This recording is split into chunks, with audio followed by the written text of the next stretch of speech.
تقدیر میں سب لکھا ہے تو عمل کا کیا فائدہ؟ جب تقدیر میں سب کچھ لکھ دیا جاتا ہے تو پھر محنت اور عمل کرنے کا کیا فائدہ؟ کیونکہ ہونا تو وہی ہے جو اللہ نے لکھ دیا ہے۔ دیکھیے اللہ تعالیٰ کو تو سب چیزوں کا علم پہلے سے موجود ہے، تو اللہ تعالیٰ نے اسی حساب سے سب چیزوں کو لکھ لیا۔ اللہ کو پتہ ہے کون جنت میں جائے گا، کون جہنم میں جائے گا، کون اچھے اعمال کرے گا، کون برے اعمال کرے گا، تو جو لکھا ہوا ہے اسی حساب سے ہوتا ہے۔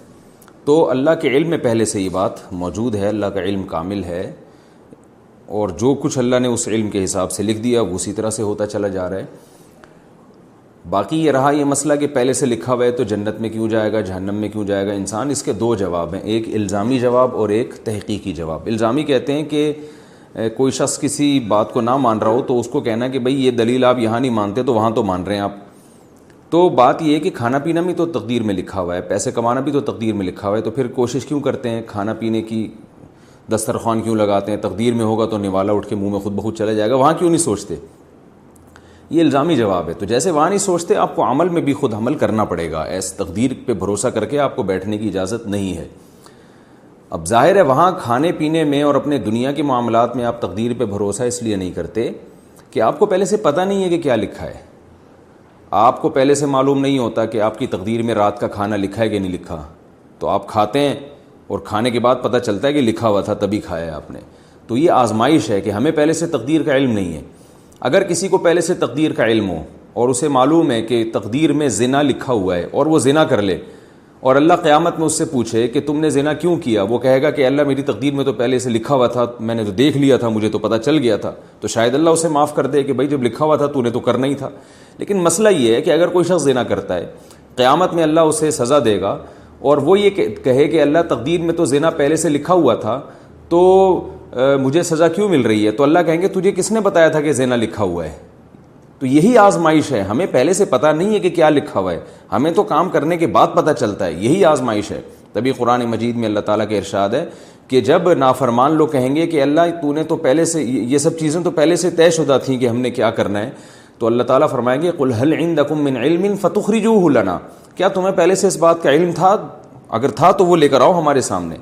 تو تقدیر پہ لکھے ہوئے ہونے کے باوجود جو آزمائش ہے وہ آزمائش ہی رہتی ہے، اس لیے کہ ہمیں پہلے سے معلوم نہیں ہے۔ اس کی علماء نے بڑی بہترین مثال دی ہے کہ ایک ٹیچر اپنے اسٹوڈنٹس کو پڑھاتا ہے، اپنے شاگردوں کو پڑھاتا ہے، اور اسے پتہ ہوتا ہے کہ میرا کون سا شاگرد ہونہار ہے، کون سا محنتی ہے اور کون سا نالائق ہے، جو پورے سال محنت نہیں کر رہا اور امتحان میں چونکہ نقل بھی نہیں ہوگی تو اس کو پہلے سے پتہ ہوتا ہے کہ یہ 0 نمبر لے گا۔ تو استاذ کیا کرتا ہے کہ جو امتحانی پیپر ہے اس میں جو رزلٹ ہے نا اس میں پہلے سے 0 لکھ دیتا ہے، کیونکہ اس کو پہلے سے پتہ ہے کہ اس نے کرنا کرانا کچھ نہیں ہے، میں اسے پہلے سے جانتا ہوں کرے گا کچھ بھی نہیں ہے، تو پہلے سے 0 لکھ دیتا ہے۔ اور جس کے بارے میں استاذ کو معلوم ہے کہ یہ 100 نمبر لازمی لے گا، یہ ہونہار طالب علم ہے، مجھے اس کا پتہ ہے کہ یہ کبھی بھی غلط یعنی ایسا نہیں کرتا کہ محنت نہ کرے اور اس کا دماغ بھی اچھا ہے، تو استاذ نے پہلے سے رزلٹ میں 100 نمبر ڈال دیے۔ لیکن استاذ اپنے اس رزلٹ کی بیس پہ جو استاذ نے نمبر لگائے رزلٹ اناؤنس نہیں کرتا بلکہ امتحان لیتا ہے تاکہ کل کو حجت تمام ہو جائے۔ جب امتحان لیتا ہے تو نالائق طالب علم جو ہے اس کے کوئی کویشچن ہی حل نہیں کرتا، اس کے یعنی جب اس کے پیپر ایگزامینر یعنی جب پیپر جو ہے وہ ٹیچر جو پیپر چیک کرنے والا ہے اس کے سامنے آتا ہے تو وہ دیکھتا ہے کہ اس نے تو کچھ بھی نہیں کیا، صرف صفائی کے نمبر اگر اس کو دیے جائیں تو دیے جائیں، کیونکہ خالی پیپر چھوڑ کر آیا ہے، ایک ڈاٹ کا نشان بھی نہیں ہے اس میں، تو وہ 0 لگا دیتا ہے۔ اور جس ہونہار طالب علم نے پیپر بھرپور طریقے سے حل کیا وہ 100 لگا دیتا ہے۔ تو جس ٹیچر نے یعنی جو جب عملی طور پر امتحان لیا گیا تو نالائق طالب علم کے 0 نمبر آئے، اور جو ہوشیار تھا، ذہین تھا، محنتی تھا، اس کے 100 نمبر آئے۔ اب طالب علم کو کہیں سے پتہ چل گیا کہ میرے ٹیچر نے تو پہلے ہی سے 0 لگایا ہوا تھا، اور جو ذہین ہے اس کو پتہ چل گیا کہ پہلے سے ہی 100 لگایا ہوا تھا۔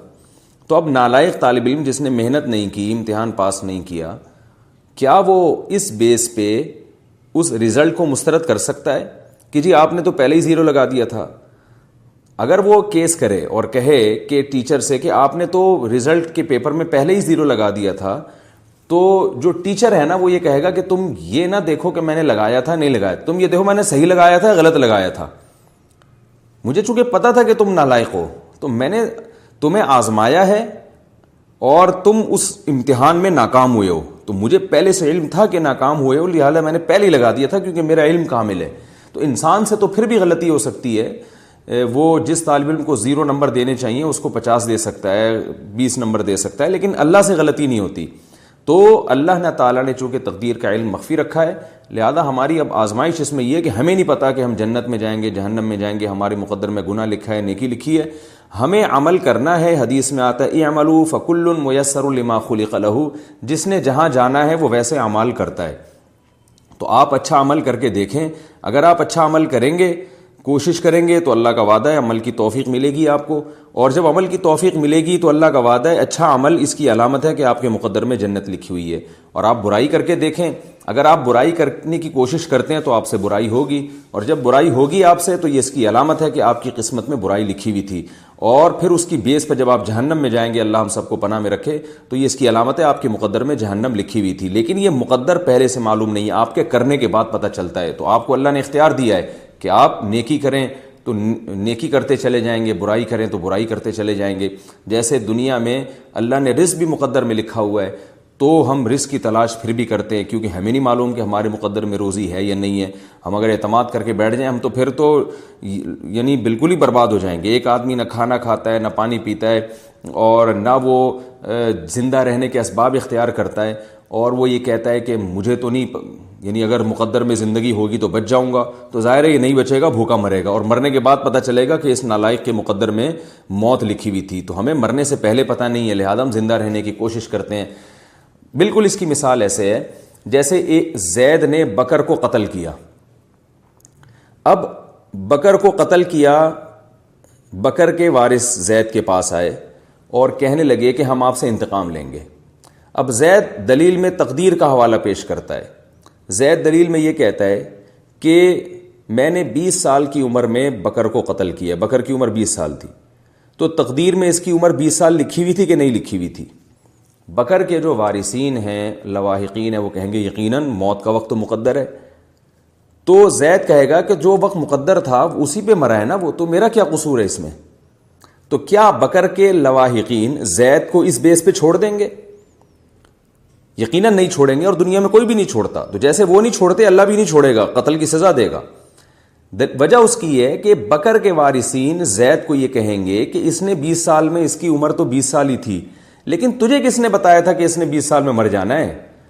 ظاہر سے تو یہی لگ رہا تھا کہ ابھی مزید زندہ رہے گا, آپ نے جا کے اس کو گولی مار دی ہے. تمہیں کس نے بتایا تھا؟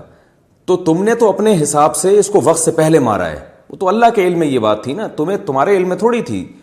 پھر بھی اگر زید کی سمجھ میں نہ آئے نا, یہ دلیل سمجھ میں نہ آئے, تو میں پھر بکر کے وارثوں کو یعنی مشورہ دوں گا کہ آپ بندوق اٹھا کے زید کو گولی مار دیں. اور جب گولی مارنے لگیں اور زید چیخے چلائے, تو پھر زید کو آپ بھی یہ کہیں کہ تمہاری بھی عمر اتنی لکھی ہوئی تھی, لہذا اگر تم نے بکر کو مار دیا یہ جرم نہیں ہے, تو ہمارا تمہیں مارنا بھی جرم نہیں ہے. تو اس سے پتہ چلتا ہے کہ بھائی جو چیز لکھی ہوئی ہے وہ تو لکھی ہوئی, انڈرسٹوڈ ہے, وہ اللہ کے علم ہے, ہمیں معلوم نہیں کیا لکھا ہوا ہے. تو ہم اس ظاہر ہی کے مکلف ہیں. ہم سے جو ہم کر رہے ہیں اپنے اختیار سے, ہم سے اس کے بارے میں سوال کیا جائے گا, اور اسی بیس پہ جنت اور جہنم اللہ نے رکھی ہے. تو تقدیر کا عقیدہ اپنی جگہ بالکل درست ہے, لیکن اس بیس پر ہم عمل کو چھوڑ نہیں سکتے. اور ہمیں جو جنت ملے گی تو اچھے اعمال, وہ اعمال جو ہم نے اپنے اختیار سے کیے ہیں, اور جہنم میں اگر کوئی جائے گا تو وہ اپنے ان اعمال کی وجہ سے جو اس نے اپنے اختیار سے کیے ہیں. اللہ تعالیٰ سے دعا ہے کہ اللہ تعالیٰ ہمیں نیک اعمال کی توفیق دے تاکہ ہم جنتی قرار پائیں, اور برے اعمال سے اللہ تعالیٰ ہماری حفاظت کرے تاکہ ہم جہنم سے ہمیشہ کے لیے محفوظ ہو جائیں.